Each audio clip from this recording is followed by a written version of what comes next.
안녕하세요. 오늘 우리가 함께 떠나볼 여정은 바로 출애굽기입니다. 어릴 적부터 많이 들어온 이 익숙한 이야기를요, 그냥 단순한 옛날 이야기가 아니라 그 안에 담긴 아주 깊은 의미, 바로 하나님의 마음을 향해 떠나는 하나의 여정으로 다시 한번 들여다보려고 합니다. 자, 출애굽기 하면 보통 뭐가 제일 먼저 떠오르세요? 아마 그 홍해가 쫙 갈라지고 이스라엘 백성이 이집트를 탈출하는 그 엄청난 장면일 거예요. 그쵸?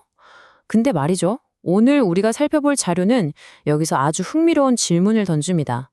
어쩌면 이 이야기의 진짜 핵심은 탈출 그 자체가 아닐 수도 있다는 거예요. 탈출은 시작에 불과했다면요? 바로 이겁니다. 관점의 전환이죠. 출애굽기 전체를 꿰뚫는 하나의 키워드가 있다면 그건 바로 하나님의 마음이라는 거예요. 인간과 정말로 깊은 관계를 맺고 싶어 하시는 그 마음을 렌즈 삼아서 이 장대한 이야기를 새롭게 한번 펼쳐보는 거죠. 네, 그래서 오늘 우리는 이 출애굽기를 마치 한 편의 잘 짜인 연극처럼 살펴볼 건데요. 총 3막으로 구성되어 있습니다. 1막은 구원, 2막은 동행, 그리고 3막은 동거. 이 순서대로 따라가다 보면 이 이야기의 진짜 핵심 메시지가 보일 거고요. 이게 왜 오늘날 우리에게도 중요한지 그 의미까지 짚어보겠습니다. 그러니까 출애굽기에 나오는 사건들이 그냥 우연히 흩어져 일어난 게 아니라는 겁니다. 오늘 자료는 이걸 아주 명확하게 보여줘요. 하나님과 이스라엘 백성의 관계가 점점 더 가까워지는 아주 치밀하게 계획된 3단계의 과정이라는 거죠. 자, 바로 이 세 단어입니다. 이게 출애굽기 전체를 요약하는 로드맵이라고 할 수 있어요. 그냥 노예 상태에서 건져주는 구원에서 시작해서 험난한 광야길을 함께 걷고 마침내 한 공간에서 함께 사는 관계로 나아가는 하나님의 그 큰 그림이 여기에 다 담겨 있는 거죠. 자, 그럼 1막부터 시작해볼까요? 바로 구원입니다. 이야기의 배경은 정말 암울하죠. 이스라엘 백성이 이집트라는 거대한 제국의 노예로 살면서 끝없는 고통 속에서 신음하고 있는 바로 그 지점에서 이야기는 시작됩니다. 여기서 정말 중요한 포인트가 나옵니다. 하나님이 이스라엘을 왜 구원하셨을까? 그냥 자유를 주려고? 아니라는 거죠. 자료에 따르면 그건 목적이 아니라 과정이었습니다. 궁극적인 목표는 이들을 하나의 예배 공동체, 즉 하나님과 소통하고 관계를 맺는 특별한 백성으로 세우는 것이었어요. 좋습니다. 그럼 이제 2막으로 넘어가 보죠. 동행입니다. 이집트에서 극적으로 탈출하긴 했는데 눈앞에 펼쳐진 건 아무것도 없는 막막한 광야였어요. 여기서 하나님은 과연 그들과 어떻게 함께 하셨을까요? 하나님은 그냥 알아서 잘 가봐라 하고 멀리서 지켜만 보신 게 아니었습니다.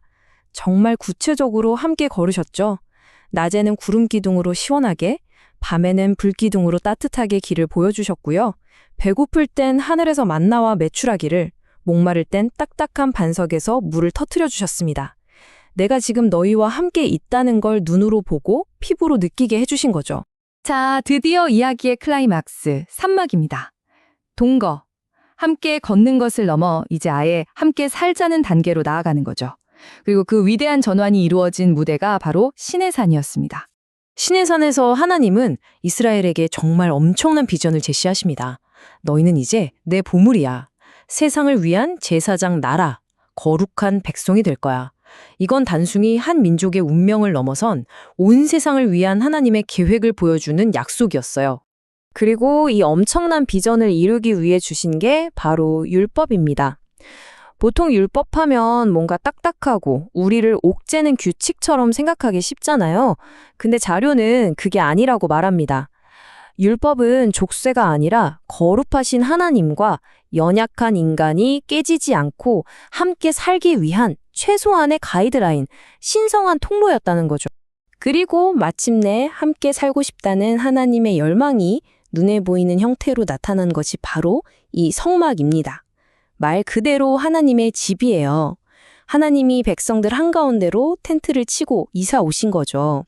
이게 바로 동거의 최종 완성이고 출애굽 여정의 목적지였습니다. 자, 지금까지 이 3막의 드라마를 쭉 따라와 봤는데요. 그렇다면 이 이야기 전체를 관통하는 핵심 메시지는 과연 뭘까요? 한번 정리해 보겠습니다. 그 수많은 율법 조항들, 그 속에는 어떤 정신이 담겨 있을까요? 자료는 크게 세 가지를 꼽습니다. 첫째, 하나님의 성품을 닮아가는 거룩함. 둘째, 진짜 행복과 평안으로 이끄는 행복의 안내서. 그리고 마지막으로 모든 관계의 기본이 되는 사랑. 이 세 가지가 율법의 핵심 정신이라는 거죠.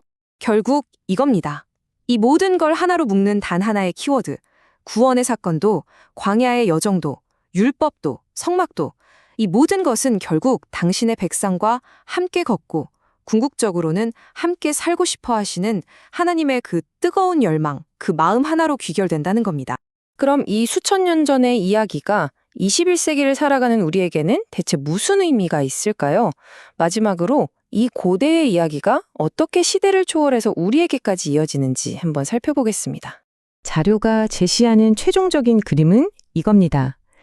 죄의 노예였던 우리를 구원하고 세상이라는 광야 같은 길을 함께 걸어주시며 마침내 영원히 함께 거하시는 이 출애굽의 3단계 여정 전체가 사실은 예수 그리스도를 통해 완성될 더 크고 완전한 구원의 이야기를 미리 보여주는 하나의 예고편이자 그림자였다는 거죠. 오늘 이야기를 마무리하면서 마지막으로 이 질문을 던져보고 싶습니다. 출굽기가 하나님과 함께 살기 위한 여정의 지도였다면 우리와 함께하고 싶어 하시는 그 동일한 하나님의 마음은 오늘 우리의 삶 속에서 과연 어떤 모습으로 나타나고 있을까요? 한 번쯤 깊이 생각해 볼 만한 질문인 것 같습니다.